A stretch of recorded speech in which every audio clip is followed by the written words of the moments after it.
ನನ್ನ ಕೊಲೀಗ ಪ್ರಶಾಂತ್ ನಾತು ನಮ್ಮನ್ನು ಜಾಯ್ನ್ ಆಗಿದ್ದಾರೆ. ಪ್ರಶಾಂತ್, ಕಾರ್ಯಕ್ರಮಕ್ಕೆ ಸ್ವಾಗತ. ಮೇಜರ್ ಖುಷ್ವಂತ್ ಕೊಡಗುನಿಂದ ನಮ್ಮ ಜೊತೆಗೆ ನೇರ ಸಂಪರ್ಕದಲ್ಲಿದ್ದಾರೆ.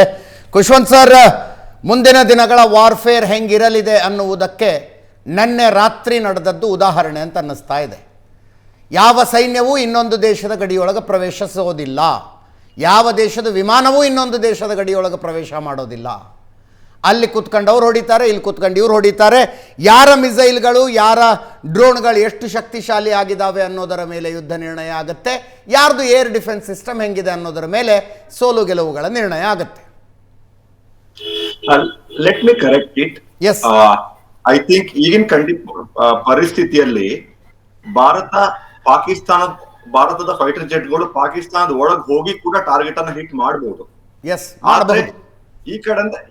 ಈ ಕಡೆಯಿಂದ ಹೊಡಿತಾ ಇದ್ದಾರೆ. ಆದ್ರೆ ಪಾಕಿಸ್ತಾನದ ಮಿಸೈಲ್ ಇರ್ಬೋದು, ಡ್ರೋನ್ಸ್ ಇರ್ಬೋದು, ಅಥವಾ ಅವ್ರ ಫೈಟರ್ ಜೆಟ್ಗಳಿರ್ಬೋದು, ಅವುಗಳಿಗೆ ಭಾರತದೊಳಗ್ ಬರುವ ಸಾಮರ್ಥ್ಯ ಸದ್ಯದ ಮಟ್ಟಿಗಿಲ್ಲ. ಅಷ್ಟರ ಮಟ್ಟಿಗೆ ನಮ್ಮ ಏರ್ ಡಿಫೆನ್ಸ್ ಸ್ಟ್ರಾಂಗ್ ಇದೆ ಅಂತ ಅನಿಸ್ತಾ ಇದೆ. ಓಕೆ, ಅದಕ್ಕೆ ನೋಡಿ, ನಿನ್ನೆ ರಾತ್ರಿ ಪಾಕಿಸ್ತಾನದ ಮಿಲಿಟರಿ ಕರೆಸ್ಪಾಂಡೆಂಟ್ ಮಾತಾಡುವಾಗ ಅವರ ಧ್ವನಿ, ಟೋನು, ಭಾಷೆ ಎಲ್ಲಾನು ಚೇಂಜ್ ಆಗಿತ್ತು. ಹೌದು, ಭಾರತಕ್ಕೆ ಒಂದು ದೊಡ್ಡ ಮೊರಾಲ್ ವಿಕ್ಟರಿ ಸಿಕ್ಕಿದೆ. ಒಂದು ಇನ್ನು ಈ ಯುದ್ಧ ಯಾವ ರೀತಿ ನಡ್ಕೊಂಡು ಹೋಗುತ್ತೆ ಅನ್ನೋದು, ಯಾವ ರೀತಿ ಪಾಕಿಸ್ತಾನ ಎಸ್ಕಲೇಟ್ ಮಾಡುತ್ತೆ ಅನ್ನೋದ್ರ ಮೇಲೆ ಇದಿದೆ. ಯಾಕೆಂತ ಹೇಳಿದ್ರೆ, I mean the way general Asif Munir ಯಾವ ರೀತಿ ಮಾತಾಡಿದ್ರು ಅಂತ ಹೇಳಿದ್ರೆ, ಮಾತಲ್ಲಿ ಬಹಳ ಬ್ರವೋಡ ಇತ್ತು, ಹುಚ್ಚತನ ಇತ್ತು. ಹೌದು, ಬಹುಶಃ ಮನುಷ್ಯ, I think I have not seen him from last few days. ಅವ್ರು ಎಲ್ಲಿದ್ದಾರೆ, ಏನ್ ಹೇಳ್ತಾ ಇದ್ದಾರೆ ಹೇಳಿ. ಮತ್ತೊಂದು ಅಚ್ಚರಿಯ ವಿಚಾರ ಏನು ಅಂತ ಹೇಳಿದ್ರೆ, ಪಾಕಿಸ್ತಾನದಲ್ಲಿ ಯಾರು ಡಿಸಿಷನ್ಗಳನ್ನ ತಗೊಳ್ತಾ ಇದ್ದಾರೆ, ಅವ್ರು ಪ್ರೈಮ್ ಮಿನಿಸ್ಟರ್ ತಗೊಳ್ತಿದಾರ, ಪ್ರೆಸಿಡೆಂಟ್ ತಗೊಳ್ತಿದಾರ, ಮಿಲಿಟರಿ ಚೀಫ್ ತಗೊಳ್ತಾ ಇದಾರ, ಎಸ್ಕಲೇಟ್ ಯಾರು ಮಾಡ್ತಾ ಇದ್ದಾರೆ, ಇದ್ಯಾವುದು ಕೂಡ ನಮಗ್ ಗೊತ್ತಿಲ್ಲ. ಭಾರತದ ಪ್ರತಿಕ್ರಿಯೆ ಅಷ್ಟೇ. ನಾವು ಕ್ರಿಯೆಯನ್ನ ಎಲ್ಲಿಂದ ಶುರು ಮಾಡೋದು? ಕ್ರಿಯೆಯನ್ನ ನಾವು ಫೆಹಲ್ಗಾಮ್ ಅಟ್ಯಾಕ್ ಇಂದ ಶುರು ಮಾಡಬೇಕು. They have started it. ಅದಕ್ಕೆ ನಮ್ response was by hitting the military, hitting the terrorist targets. ಅವ್ರು ಅದನ್ನ ಮತ್ತೆ ಎಸ್ಕಲೇಟ್ ಮಾಡಿ ದೇ ಟಾರ್ಗೆಟೆಡ್ ಶೆಲ್ಲಿಂಗ್ ಮಾಡಿದ್ರು, ಅಥವಾ ಇಂಡಿಯಾದ ಒಳಗಡೆ ಡ್ರೋನ್ ಅಟ್ಯಾಕ್ ಮಾಡಿದ್ರು.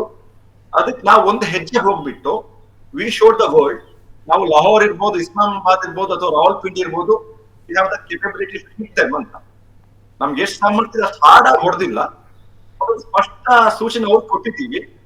Any city in the Pakistan is reachable if you want to do it ಅಂತ ಹೇಳೋದನ್ನ. ಈಗ ಪಾಕಿಸ್ತಾನ ಅದನ್ನ ಅವ್ರೇನು ಅಹಂ ಇರ್ಬೋದು, ಸ್ವಪ್ರತಿಷ್ಠೆ ಇರ್ಬೋದು, ಅವ್ರ whole narrative is based on military ಅಲ್ವಾ. ಅವ್ರ ದೇಶದಲ್ಲಿ ಏನಿದೆ, ದಿವಾಳಿ ಇದ್ದೋಗಿದೆ. ಅವ್ರ ಹತ್ರ IT ಇಲ್ಲ, ಅಗ್ರಿಕಲ್ಚರ್ ಬಂದಾಗ ಹೋಗುತ್ತೆ, ಮ್ಯಾನುಫ್ಯಾಕ್ಚರಿಂಗ್ ಇಲ್ಲ. ಇಟ್ಸ್ ಎ ಬೆಗ್ಗಿಂಗ್ ಸ್ಟೇಟ್ ಅಲ್ವಾ, ಒಂದು ಬಿಕಾರಿ ದೇಶ ಅದು. ಇವಾಗ ಅವ್ರು ರಿಸ್ಟ್ರೈನ್ ಮಾಡಿದ್ರೆ I think India will stop at this. ಅವ್ರ ಅದನ್ನ ಹೋಗ್ತಾ ಹೋದ್ರೆ ದಟ್ ಇಸ್ ನೋ ಲಿಮಿಟ್. ನಾವೇನು ಆಲ್ಮೋಸ್ಟ್ ಲೈಕ್ ಅಘೋಷಿತ ಯುದ್ಧ ಅಂತ ಹೇಳೋದನ್ನ ನಾವು ಒಪ್ಕೋಬೇಕು. ಯುದ್ಧದ ಇದೇ ಆಗೋದಲ್ವಾ. ಕಾಲಮಾನ ಹೋದಾಗ ಯುದ್ಧದ ರೀತಿ ನೀತಿಗಳು ಬದಲಾಗಿದೆ. But both the countries are at war with each other. Yes, absolutely, absolutely.